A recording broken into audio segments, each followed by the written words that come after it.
and welcome back to another episode of A Brand Nerd Day. I am the ManNerd, and in this show, just like the last one, I talk about certain social or emotional subjects that are going on in my life or other people's lives. It could be people that I talk to online. It could be people in my life directly. This week, I'm going to be talking about losing a companion. I've had a couple close friends of mine recently that lost their cat, who was with them for a very long time. Very sweet cat. I loved her, even meeting her a few times. So this sort of thing can be pretty hard on somebody. And I know people have different views on this. Some people think that animals are easier to lose than people. Some people think that certain people are easier to lose than animals. I'm not going to get into that. Everybody's view is different and they have their reasons for that. But losing an animal doesn't mean that they weren't close to you. A pet is not just a pet. You know, it's a companion, and most of the time you have them from when they were really little. You raise them just like you would a child, and they're with you. You teach them things, and people might think that the way you teach them isn't right, whatever. When it comes down to it, you do the same thing with human beings, with children. You raise them, you share your life with them. I've personally had many animals in my life. I can go through a huge list right now. I've had a dog. I've had a cat, which I'll talk about later because that was my buddy. The dog was my buddy too, but the cat was my buddy. And then I've had a fish who I was attached to. I've had geese. I've had ducks. I've had chickens, goats, even had a donkey. And he was an ass, but I actually loved him. He was an ass. He was very strong-headed, but he could be kind of sweet.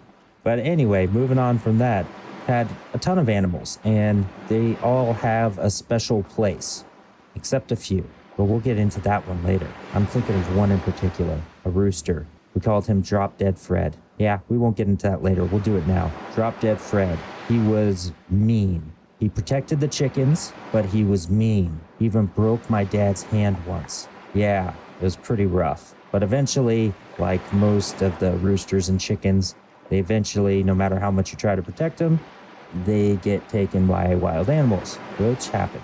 But anyway, there were some really cool roosters as well. So back to the companionship thing. It doesn't matter what they are, who they are. It could be a person, it could be an animal, but a companion is a companion. And when you lose them, it's almost like you lose a part of yourself. And at first, you just can't imagine your life without them. You know, eventually things do get easier as you get used to being without them. It's one of those things, but it's never gone. It's always still there. I remember losing my animals one by one, and it's rough. You know, you spend your life with them and you just don't know what to do afterwards. And then you're scared about letting something else in, and you eventually do. And then, you know, the same thing happens. That's the problem with, you know, certain animals, certain companions. Their lifespans are a little bit different than ours.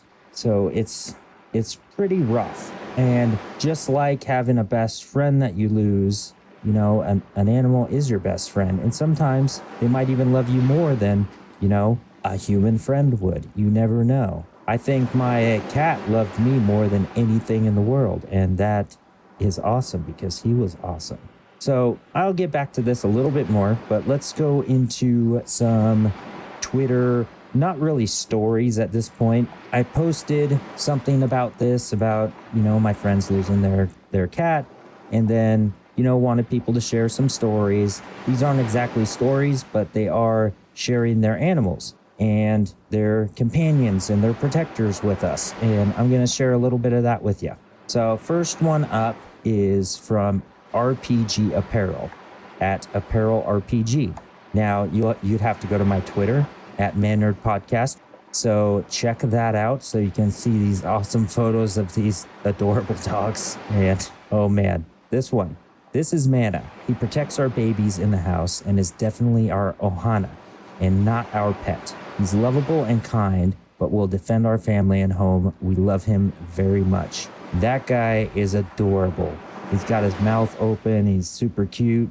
And we have a little comments here. That little guy is so damn cute from the Nerdy Cartographer. And then nose boopsie, and then nice looking dog. He sounds like a wonderful addition to the family. Looks happy too. Thank you for sharing. So yeah, this guy is adorable. You have to check out my Twitter and check out this doggo. Moving on to the next one. This one's from the Graybeard Gamer at Connor_McInnes. Sunshine says that she's sorry you lost your friend. She's a Norwegian elkhound esky and maybe one of my all-time greatest watchdogs. Since we have gotten her 12 years ago, not a single squirrel, cat, or delivery person has come near the house without us knowing. Now, this doggo is pretty darn cute as well. You got a white doggo, a little bit plumper than some, but she's just hanging out on a windowsill, looking out the window, and has a bandana around her neck. And it's super cute, and she's keeping an eye out for anything. She's protecting her family. So that is awesome. Moving on to the next one. The next one's from the Nerdy Cartographer. Now, this is Jack Jack. He was on Nerd to Nerd, and he's in my D&D group. He's the DM of Last Nerds on Earth, the Five Crystals. He has a dog that actually made an appearance in the campaign as a character. He is a black puppy, and he's not so much a puppy anymore. He's pretty big. But this is what he has to say. I got my dog Loki when he was 8 weeks old. My partner didn't know about him and was pretty upset. 3 years later, he's my best mate and a wonderful protector of my partner and child. Plus, he's in our D&D campaign. Love him with my whole heart. Of course, I had to respond with Loki's a firecracker, and he's one of my favorite characters. And then Zeffy Bunny at Zeffy Nix said she loves him and he is one of her favorite characters. Also, the Graybeard Gamer said, my daughter's rescue baby is named Loki, but I call him Murderface. He is a big, lovable, sweet doofus until he sees another dog. So I love dogs that look like they're gonna get you, but they're just so lovable. And they're cute, but kind of intimidating at the same time. But once you get to know them, it's awesome. All right, moving down to the last one here.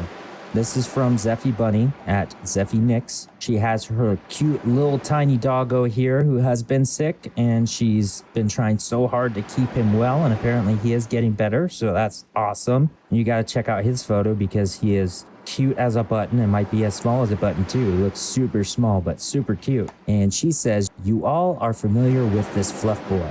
I love him so much. He's been my baby since he first came into the world. I was there when he was born. His mama didn't nurse him. He got badly sick last May, but this boy is a fighter. The best baby a person can have. He's sweet, smart, and silly. So from there, of course, comments, he's way too cute. And then she says he is, and he knows it. It's a weapon that he's not afraid to wield. And then, of course, I had to say, use that weapon wisely, buddy. That doggo, you gotta see him. All these, you gotta see them. They are so darn cute. And talking of doggos, Zeffy is the artist that does my cover art, and she just did a Brand Nerd Day cover art, and I had her add a little doggo in there, and she called him Little Drew. Called him Drew Doggo. So he's pretty cute and excited, and he kind of looks like the duck hunt dog on purpose, so that's pretty cool too. All right, so since we got through all these, you got to check them out. It might lift your day up seeing all these dog faces. A companion is a companion, and they're so important to have. Even if it's a pet, it could be a fish, it could be a lizard, it could be a person even. But a companion is a companion, and they'll always be in your heart. It's so hard when they leave, and it could be very hard the way they leave. It depends. If it's sudden, if you know it's coming, it doesn't matter. It still hits you hard. But the fact is, we got to have that. We got to be around them. They got to love us. We got to love them. And people can't tell me that animals don't love their companions, because we're both companions together. They're our companion. We're their companion. My little cat, oh, I loved him. The first time we brought him home, he saw our dog, our goofy dog, Goofy Springer Spaniel, and he just freaked out and did a backflip. And that's when I said his name is Flippy. So that's how he got his name. They didn't get along at first, but they ended up spending the rest of their lives together. They were just fine with one another, the dog and the cat. And Flippy was awesome. He would, hang out in the house for days, and then he'd just go out and do his thing for days. He'd just come in whenever he wanted. He'd always cuddle up to my head.